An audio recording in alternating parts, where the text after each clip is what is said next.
Bien, continuamos con las siguientes exposiciones. La diversidad afecto-sexual en la literatura infantil, análisis de los cuentos Matsumoto de las uruguayas Lia Shen y María Josepita, y Alicia a través del espejo del cubano Eldis Baratute. Dinora López Soler, con la presencia de Eldis Baratute. Dinora López Soler es profesora de literatura, experta en literatura infantil y juvenil, tiene un posgrado en filosofía hispánica, cátedra Damaso Altonso FHSE, posgrado en didáctica de literatura ANEP CFE IPES, docente de la literatura en secundaria y de lengua española en formación docente, vicepresidenta de la Academia Uruguaya de Literatura Infantil y Juvenil, comunicadora radial, difusora de literatura infantil y juvenil a través de los programas Había una vez, 1997-2020, y Había una vez, otra vez y otra vez, 2020 hasta la actualidad. Dicta cursos de literatura infantil y juvenil en instituciones educativas y culturales, públicas y privadas. Publica artículos sobre la producción literaria para niños en la revista didáctica de primaria. Adelante. Eldis Baratute, nacido en Guantánamo, Cuba, 1983, pero actualmente reside en Montevideo, narrador, antologador, investigador y promotor de la lectura, graduado del Centro de Formación Literaria Onelio Jorge Cardoso. Es uno de los escritores para niños, adolescentes y jóvenes más reconocidos por la crítica y los lectores en Cuba. Algunos de sus más de 20 libros publicados se han adaptado al audiovisual, la radio, el teatro y la danza. Ha publicado textos teóricos en revistas especializadas, impresas y digitales. Ha participado en las ferias del libro de Habana, Haití, República Dominicana, Panamá, Venezuela y Bogotá.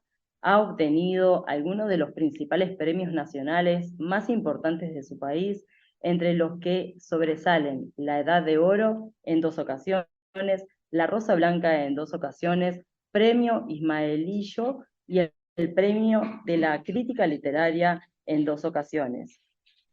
Intertextualidad y desvío entre los cuentos de Mama Oca de Charles Perrault y los relatos de Morosa Di Giorgio.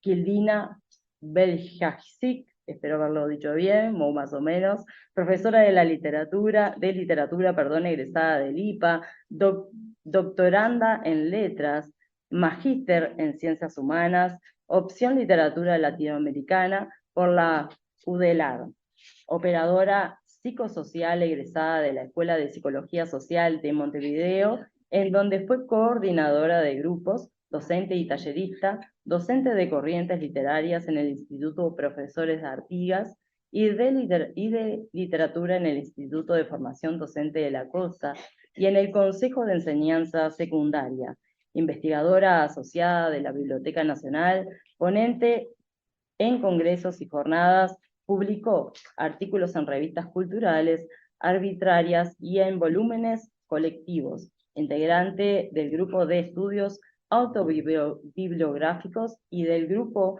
de investigadoras que colaboraron en el dossier de literatura uruguaya 2002-2022 en la revista Espectros. Recibió el primer premio de ensayo inédito del MEC 2020 por el libro Mariposa Negra, Duelo y Escritura en Marosa Di Giorgio, 2022. Bienvenidas.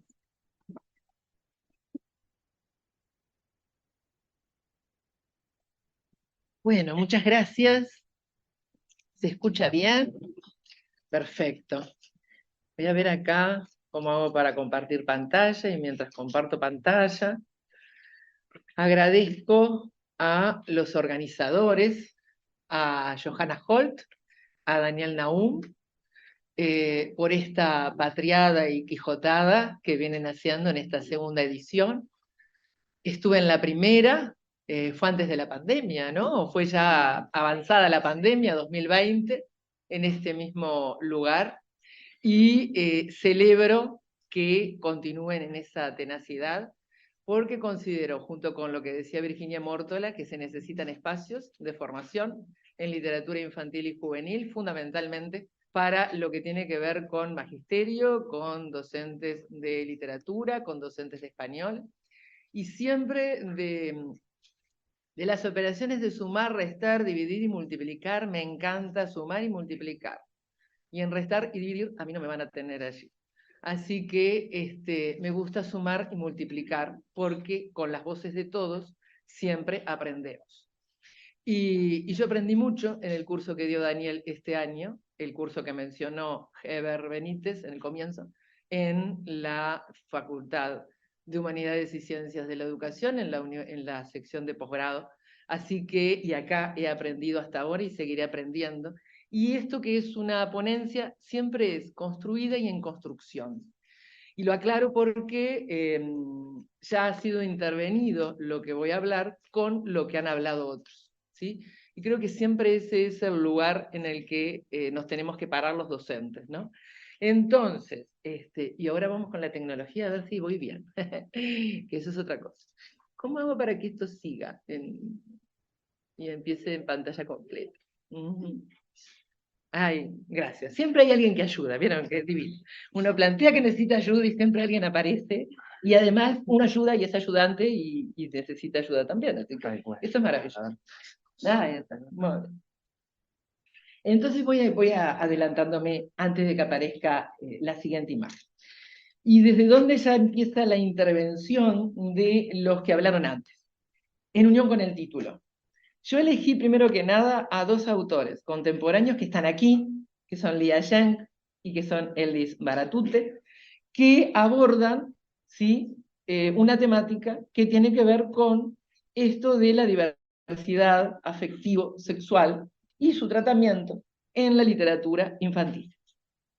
Entonces, primero que nada, voy a tomar en orden a Benítez. Él dijo que la literatura que se consideró edificante en su momento de la literatura infantil, actualmente hay nuevas, gracias, genial, gracias, hay nuevas y diferentes versiones de lo edificante. Y coincido con lo que dice Heber Benítez. Y creo que allí es donde tenemos que estar en alerta epistemológica permanente, y es un concepto de Gastón Bachelard. Él dijo, una de esas versiones del edificante puede ser populista, dijo Heber Benítez. Suscribo lo que dice Benítez, porque creo que una de las versiones edificantes actuales podría ser que nos enmarquemos en lo que podemos llamar la agenda de los nuevos temas para lo políticamente correcto. Y cuando la literatura se pone por delante el tema y en segundo lugar lo artístico, perdemos todos. ¿Sí? Bien. Entonces, elijo estos dos textos y estos dos autores porque justamente no van por ese camino. ¿Sí? Hacen literatura, ¿sí? La enmarcan además en un concepto artístico y la enmarcan en un concepto intertextual. Y una de las compañeras desde Argentina planteaba dentro de esos diferentes modos de leer la intertextualidad, que me parece fundamental, porque es la manera en que nosotros estamos contribuyendo en los libros que aportemos a niños, niñas y adolescencias a que amplíen sus horizontes de lectura. Y uno, siguiendo con algunos órdenes, uno con dos afirmaciones que hizo Virginia en su presentación. Ella dijo, utilizó una imagen que dijo, el tornado que revuelca las hojitas, y son las hojitas que el tornado revolcó. Y en este ida y vuelta creo que es fundamental que los procesos de lectura, que los acompañamientos de lectura, que los lectores y que los libros que estén en el circuito del proceso de lectura de niños y adolescentes, genere eso, ¿no? siempre tenemos que ser revolcados y poder ser también esas hojitas que el tornado revuelca, ¿sí? Ese ida y vuelta. Y creo que desde ahí todos los temas tienen que estar planteados. El tema no son, valga la redundancia, los temas, es la forma, ¿sí? Y la otra expresión que tomaba Virginia dice, hay un lugar que construye la ficción que es un lugar para la supervivencia. Y subrayé la palabra supervivencia. Estoy totalmente de acuerdo. Y creo que cuando hablamos de diversidad afectivo-sexual, estamos hablando de identidad, ¿sí? Y tenemos la obligación, ¿sí? Los promotores, los mediadores, que coincido con Eldis, somos todos, ¿sí? En mayor o menor medida, en un lugar o en otro, de apostar a historias que contribuyan a esa supervivencia, ¿sí? Bien. Entonces, tomando desde allí, y capaz que de lo que traían las compañeras argentinas, construir un itinerario, ¿no? El itinerario que construyo tiene que ver con la mirada, tiene que ver con la construcción de identidad, ¿sí? Y desde ese lugar me voy a parar con respecto a estos dos libros, ¿sí? Pido disculpas, hoy sentadita allí me di cuenta que me faltó la foto de María José Pita, ¿sí? Porque es un libro algo, ¿me explico? Y tendría que estar justamente junto con Lía Yang, ¿sí? Así que las disculpas, y esto está quedando grabado, así que resisto archivos de que estoy pidiendo disculpas, porque me di cuenta recién. ¿Está? Bien. Estos son los dos libros, y este es un libro colectivo, ¿sí? Que lo que lleva adelante Eldis, junto con Enrique Pérez Díaz, es una selección de cuentos, y esta selección de cuentos, titulada Mariposas en el estómago, aborda las diferentes formas de asumir la sexualidad, así como su aceptación o intolerancia, ¿sí? Todos escritores cubanos, estos cuentos, ¿sí? Y yo elijo el cuento de Eldis para poner en diálogo con el libro álbum de Matsumoto, de Lía Yang y de María José Pita. Y lo planteo empezando con un epígrafe de Ana María Matute: el mundo hay que fabricárselo uno mismo, hay que crear peldaños que te suban, que te saquen del pozo, hay que inventar la vida porque acaba siendo verdad. Y creo que allí, ¿sí? Allí es una forma de empezar a hablar de identidad. Y en el abordaje específico de la diversidad sexual y afectiva, les recomiendo, es el número 18 de la revista Había una vez, con otro cubano, en definitiva, con el aporte teórico, reflexivo de otro cubano, que es Sergio Andricaín, en el que hace un panorama de lo que es, por eso se los recomiendo, porque hace un panorama de cómo se fue tratando en América Latina, ¿sí? El tema de la diversidad sexual, ¿sí? Y lo enmarca en todas las posibles, porque la diversidad tiene que ser diversa, ¿no? La diversidad no es solamente tocar unos temas de diversidad, son todas las cuestiones que nos hacen distintos, a la vez que nos igualan en lo que tiene que ver con la esencia, ¿no? Entonces, en este aspecto, les recomiendo este material. Pero yo quiero poner en diálogo estos dos textos con un concepto de mirada que es una novela que estoy leyendo, que es de Emil Notton, Metafísica de los tubos, que la descubrí revisando un estante de una biblioteca de la que soy socia. Me encanta revisar de esa manera, ¿no? Los estantes. Y allí descubrí un concepto de mirada que me parece fundamental y que es la base para mirar estos libros y para posicionarnos frente a la diversidad. Los ojos de los seres vivos poseen la más sorprendente de las virtudes, la mirada. No existe nada tan singular. De las orejas de las criaturas no decimos que poseen una escuchada, ni de sus narices que poseen una olida o una aspirada. ¿Qué es la mirada? Ninguna palabra puede aproximarse a su extraña esencia. Y sin embargo, la mirada existe. Incluso podría decirse que pocas realidades existen hasta tal punto. ¿Cuál es la diferencia entre los ojos que poseen una mirada y los ojos que no la poseen? Esta diferencia tiene un nombre: la vida. La vida comienza donde empieza la mirada. Y yo creo que estos dos autores, con estos cuentos, lo que construyen es personajes que porque miran al otro, le están dando vida. Y le están dando vida de acuerdo a la vida que quiere el otro tener. Que eso me parece fundamental, ¿sí? Me avisan en el tiempo. Porque ya me dispersé y no voy a leer. Claro, entonces me avisan en el tiempo. El libro de Lia Schenk y María José Pita, que es un libro álbum, porque sin las ilustraciones de María José Pita es otro texto, con las ilustraciones de María José Pita, el texto lingüístico de Lia es otro, nos cuenta la historia de una niña que visita normalmente a su abuela, que su abuela es vecina de un personaje que va a ser el único que tenga nombre, que es su vecina trans, ¿sí?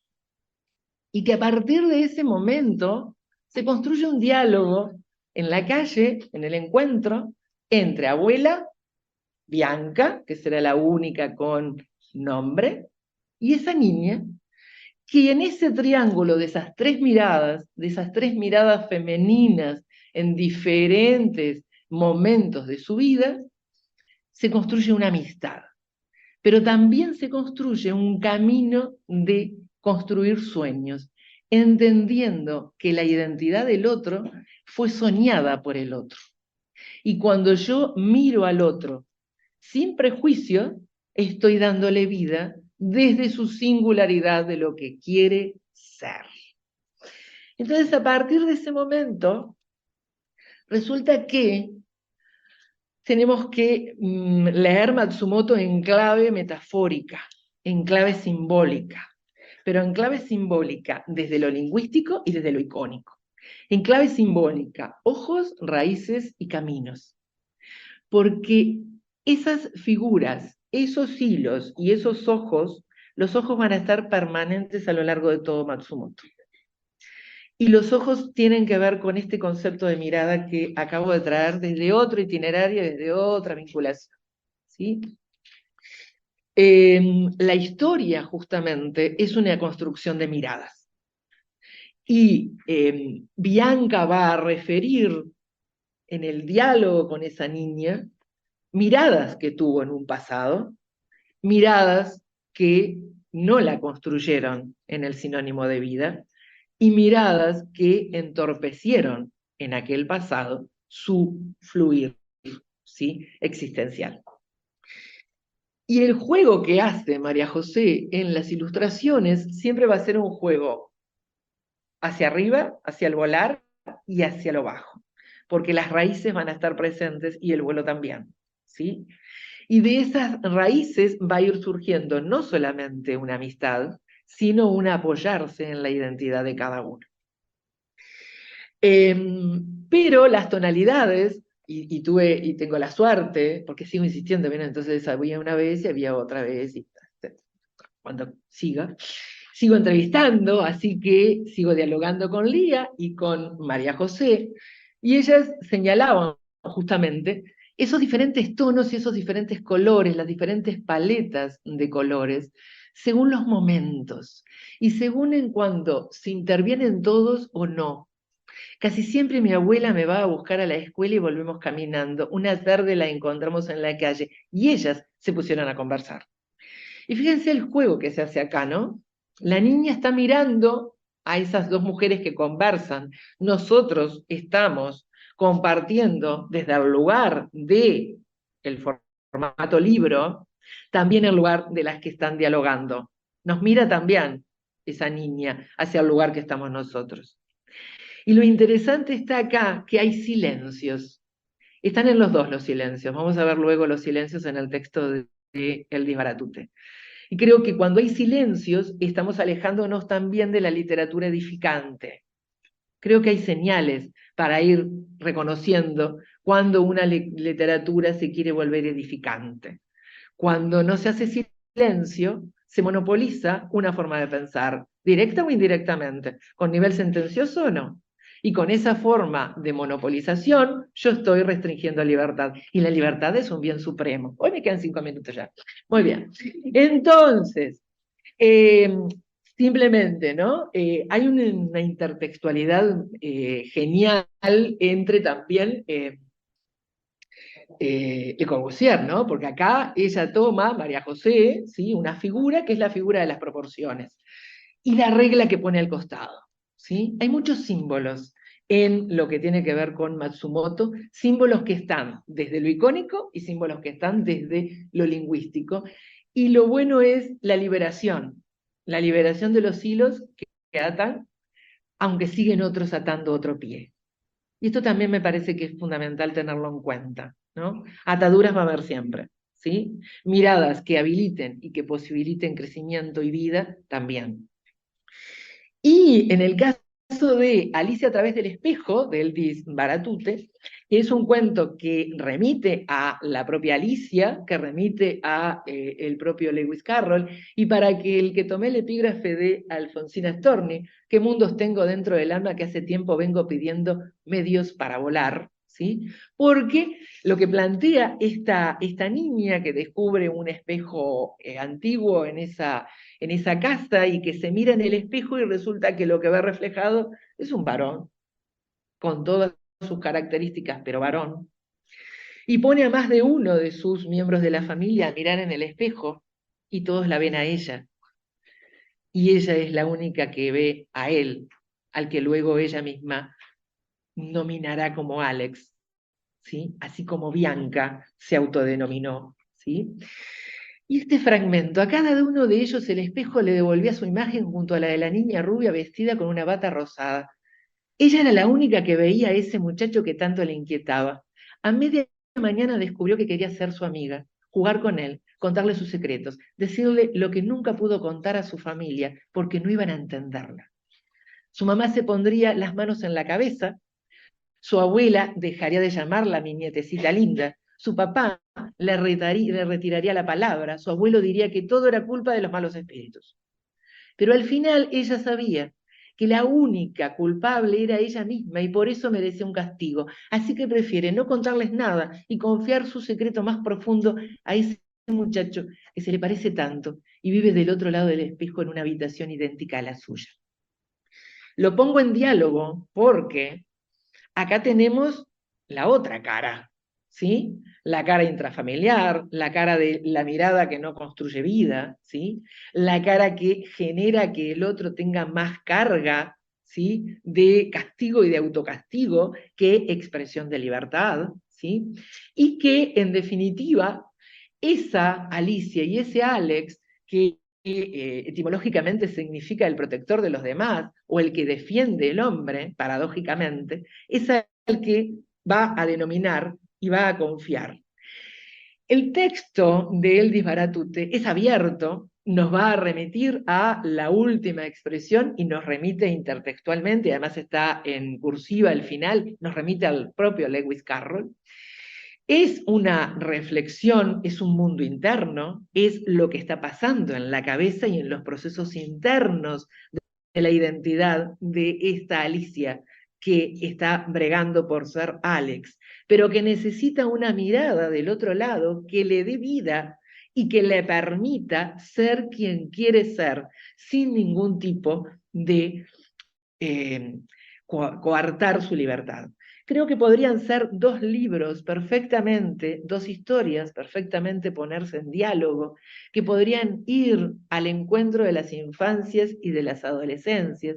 Y me encantaría, porque me encanta soñar, me encantaría que lo que proponemos acá, en este encuentro, en las diferentes ponencias, después resulte que al próximo encuentro, ¿sí?, estén otros en este lugar, contando o haciendo la relatoría de lo que pasó con los insumos que se brindaron acá y qué experiencia resultó.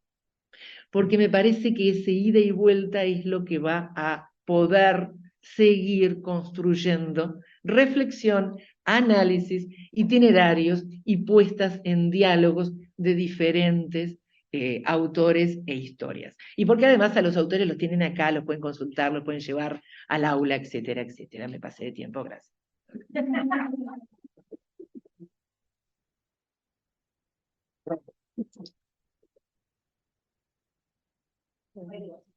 Digo yo. Bueno, buenos días a todos. En realidad venía con una idea y bueno, la destruí a lo largo de las diversas charlas. Claro, entonces voy a conversar con ustedes. En realidad vengo por otro camino, llego acá a la literatura infantil por otro camino. Vengo investigando a Marosa Di Giorgio hace varios años, publiqué la primera parte de esa investigación, que es la investigación sobre los papeles salvajes, que es su gran obra poética. Ahí se reúnen los 14 libros escritos durante más de 50 años.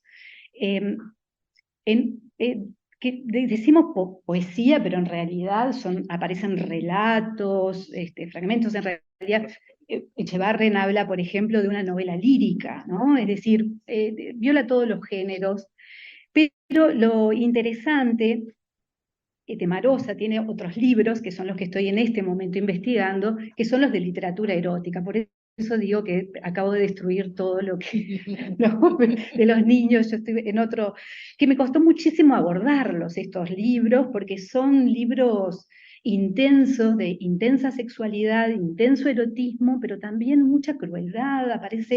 Son extraños, ¿no? Es decir, digo literatura erótica por una convención, porque en realidad no son eróticos, ¿no? Revelan violencias, abusos, hay otras cosas ahí. Entonces, bueno, en este momento, en esta etapa de la investigación, estoy con esos libros. Pero ¿qué pasa? ¿Por qué Marosa y por qué traerlos a un encuentro como este? Marosa Di Giorgio construye un universo mítico que parte de las quintas de su infancia. Esas quintas en las que vivió los primeros años de vida en Salto, quintas que eran de su abuelo toscano, que bueno, tenía naranjales y plantaba hongos, y la madre tenía su jardín lleno de flores. Y en ese universo pasó los primeros años de su infancia, y fueron tan determinantes que lo transforman en el cronotopo de toda su obra.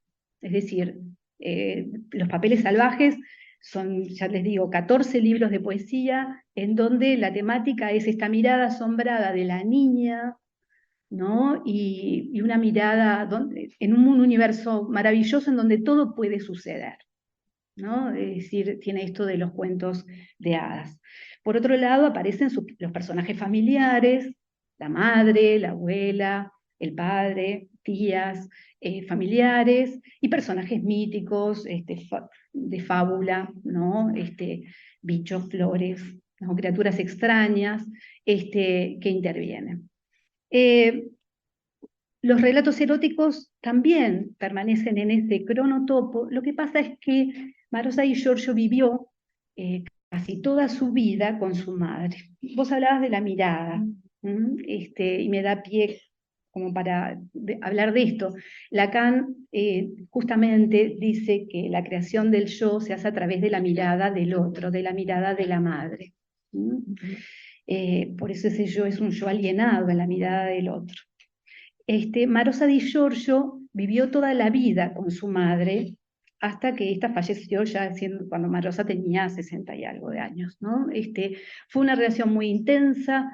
En toda su literatura aparece con diversas formas, ¿no? A veces aparece como una madre narcisista, reina, que no le deja mucho espacio, ¿no? Para vivir, que es represora de alguna manera de estas tendencias sexuales que puede tener esa niña, ¿no? Una mirada castradora muchas veces, pero una vez que fallece, la madre, Marosa le dedica todo un libro de poesía que se llama Diamela a Clementina de Medici, a recordar a su madre, ¿no? Entonces es toda la infancia y los recuerdos con su madre. Hace una despedida y empieza a cerrar los papeles salvajes porque se da cuenta de que allí están todos sus seres queridos ya fallecidos, y también de alguna manera ella se empieza a despedir e incluir en esa obra, que es lo único que va a quedar de ella. Por lo tanto, en este viaje, en este libro, empieza a cerrar ese universo de los papeles salvajes. Hace un último libro que es un homenaje a su abuelo toscano, un libro precioso porque también trae todos estos mitos de la Toscana, ¿no? De europeos, y cierra los papeles salvajes. Después de eso va a empezar esta incursión en los relatos eróticos, ¿no? Una incursión en donde está sola, de alguna manera, con aquel deseo que expresaba reprimido en su infancia. Bueno, ahora está sola frente a este universo imaginario, en donde, bueno, pasa toda clase de situaciones. En todo este universo que ella va construyendo, algunos de los hilos tienen que ver con los cuentos de hadas. Es decir, una de las fuentes intertextuales son los cuentos de hadas, y particularmente el cuento Caperucita Roja, que de alguna manera se vuelve un mito personal. Hay algo ahí porque lo va tratando a lo largo del tiempo, hay relecturas de este mito, hay textos que, bueno, en los que se va volviendo una y otra vez a esta misma situación. Entonces, yo lo que traía escrito, voy a tratar de compartir algunos fragmentos de lo que vengo pensando, porque, bueno, a partir de esto empiezan a haber muchas preguntas, ¿no? Porque una pregunta posible puede ser ¿por qué estos cuentos de hadas tan determinantes a lo largo de su obra? Y bueno, entonces acá también aparece esto de cuando uno habla de literatura infantil y piensa en el público de los niños, no piensa que ese niño crece, envejece, y queda ese acervo, queda como zona de lo imaginario, es el humus de los sueños, ¿no? Es decir, ahí está algo que continúa toda la vida y puede tomar diversas lecturas. Lo que uno le da a un niño, uno no sabe dónde eso termina, ¿no? Es decir, ahí comienza. Sandino Núñez decía algo que a mí me sorprendió muchísimo, porque bueno, yo había tenido una formación en psicoanálisis por la psicología social, y uno siempre tiende a pensar en el inconsciente, ¿no? Como esa zona, ese reducto, pero como algo personal, hecho de los impactos. Y él decía, bueno, el inconsciente en realidad es social. El inconsciente es social. Está todo allí, ¿no? De alguna manera operando. La sociedad toda está operando allí. Entonces, entonces, bueno, ahí los cuentos de hadas, ¿no? Y pensando en esto de los cuentos, pensar cómo llega, ¿no? Por dónde comienza, pensando un poco en esto del cuento Caperucita Roja, ¿no?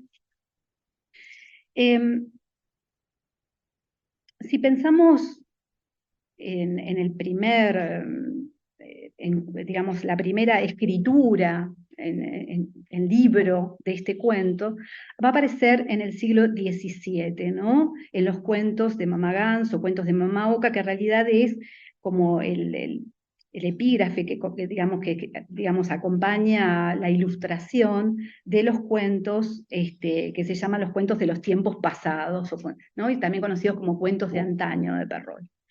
Por supuesto que Perrault esto lo toma de cuentos justamente de antaño, cuentos de viejas, ¿no?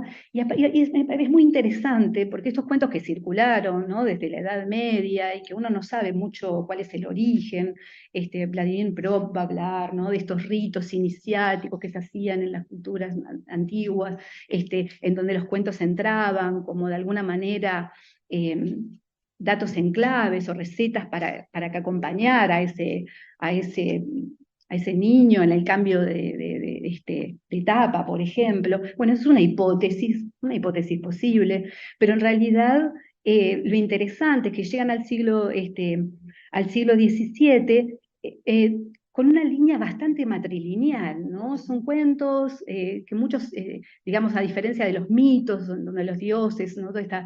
O los héroes épicos, acá estamos en cuentos del hogar, la salida de la casa, la cocina, ¿no? Las abuelas, las madres, ¿no? Es decir, hay como un universo doméstico, también quienes cuentan los cuentos, ¿no? Parecería, y es interesante porque, bueno, digamos, hay mucho para investigar desde esta rescate de lo femenino y sus aportes en la literatura. Generalmente además hay como un irse borrando, las mujeres se van borrando de la historia, ¿no? Aparecen y desaparecen.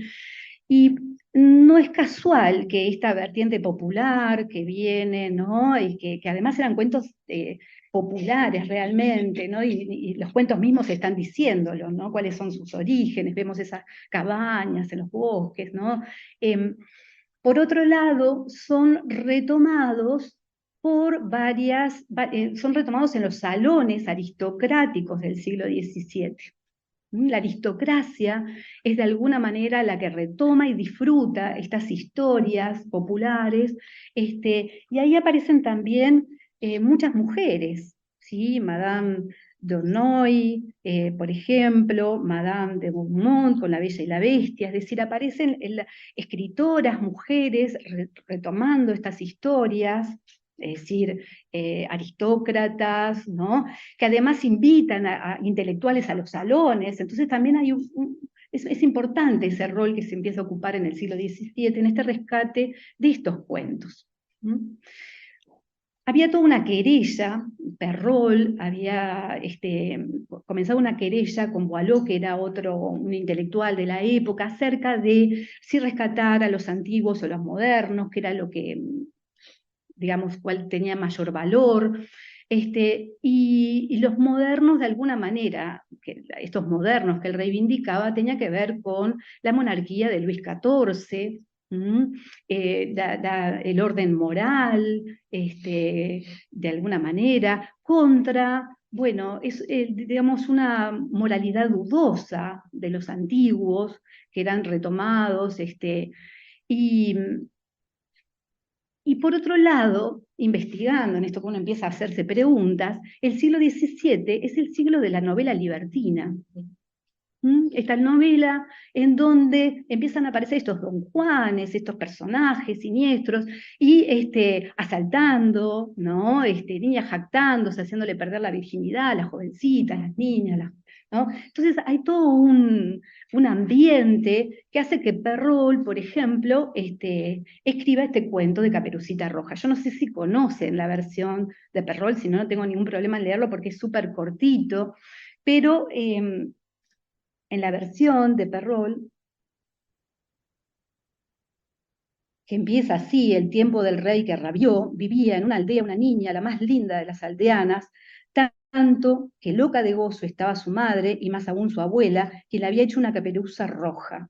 Y también le estaba, que por Caperucita Roja conocíanla todos. Un día su madre hizo tortas y le dijo: irás a la casa de tu abuela a informarle de su salud, pues me han dicho que está enferma. Llévale torta y un tarrito lleno de manteca.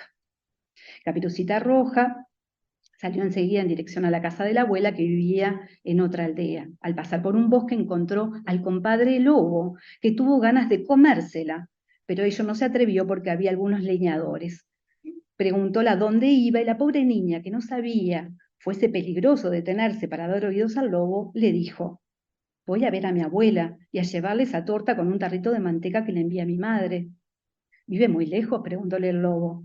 Sí, contestóle Caperucita, a la otra parte del molino que veis ahí, en la primera casa de la aldea. Pues entonces, añadió el lobo, yo también quiero visitarla. Iré a su casa por ese camino y tú por aquel, a ver cuál de los dos llega antes. La historia ya la conocemos, voy a ahorrar, pero voy hacia el final de la historia. Dice: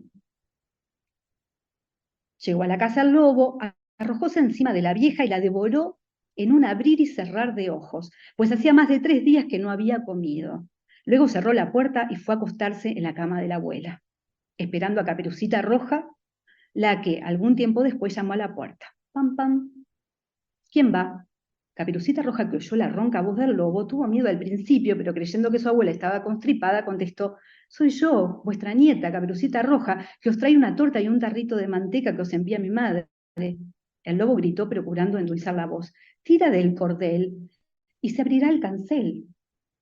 Caperucita Roja tiró del cordel y la puerta se abrió. Al verla entrar, el lobo le dijo, ocultándose debajo de la manta: deja la torta y el tarrito de manteca encima de la artesa y vente a acostar conmigo. Caperucita Roja lo hizo, se desnudó y se metió en la cama. Grande fue la sorpresa al aspecto de su abuela sin vestidos, y le dijo: abuelita, tenéis los brazos más largos.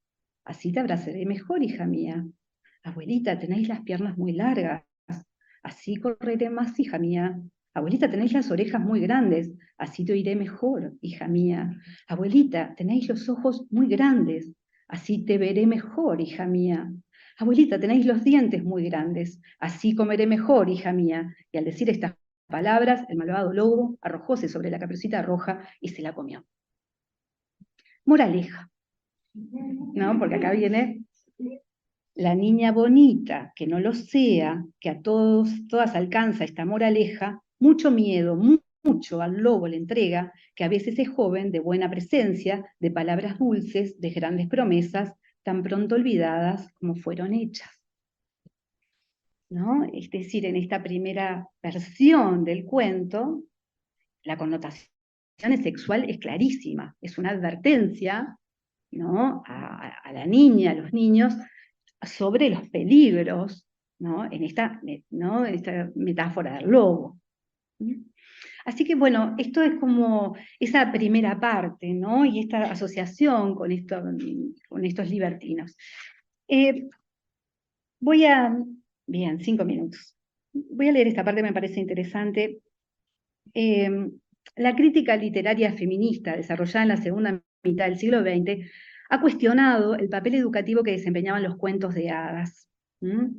Papel que ha sido defendido, por ejemplo, por la lectura de Bettelheim, ¿no?, la lectura más psicoanalítica que de alguna manera analizo después en el libro.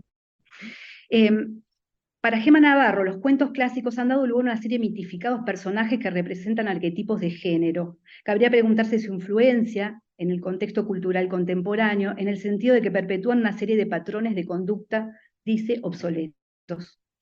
Es destacable la reversión que ha tenido desde la literatura posmoderna de mujeres. Estas reversiones son un fenómeno que Navarro observa a partir de la década de los 70 en autoras que prescinden de estos mundos ilusorios e idealizados. Sus obras están cargadas de simbolismo, de dobles lecturas, y acá me parece interesante este concepto de intertextualidad de Kristeva, en donde hay, digamos, de alguna manera se nota la huella, el trazo, ¿no?, en los textos, pero hay una parodia, hay una crítica solapada, hay un revelar otros sentidos, ¿no?, utilizarlos y mostrarlos. Y esto, digamos, las escritoras a partir de los 70 empiezan a apropiarse de estas historias de antaño, de estas historias de viejas, para poner estas temáticas, ¿no? Dice Gemma Navarro, en su origen, y termino porque no me da tiempo para nada, los cuentos de hadas eran relatos orales, folclóricos, tradicionales y anónimos, que a lo largo del tiempo fueron tomando distintas versiones y elaboraciones literarias. Bonfrán señala el potencial psicológico y la capacidad de revelar procesos psíquicos colectivos, lo que hace que se ofrezcan como materiales en los que subyace un inquietante trasfondo de pulsiones humanas que rozan la violencia y las referencias a la sexualidad. Y para terminar, para cerrar, es interesante porque Luis Bravo, cuando se pregunta, digamos, está este tema de cómo clasificar la obra de Marosa di Giorgio, dónde lo ubicamos, ¿no? Y él crea una categoría que es lo maravilloso negro. Lo maravilloso, bueno, es el universo en donde todo puede pasar, ¿no? Digamos, los personajes son de fábula, los animales hablan, todo puede suceder. A diferencia de lo fantástico, en donde hay como un choque. Bueno, acá él dice, en lo maravilloso negro todo puede suceder, pero de pronto irrumpen, está la irrupción de situaciones inesperadas, oscuras, vinculadas a lo sexual, y él le llama lo maravilloso negro como categoría, ¿no?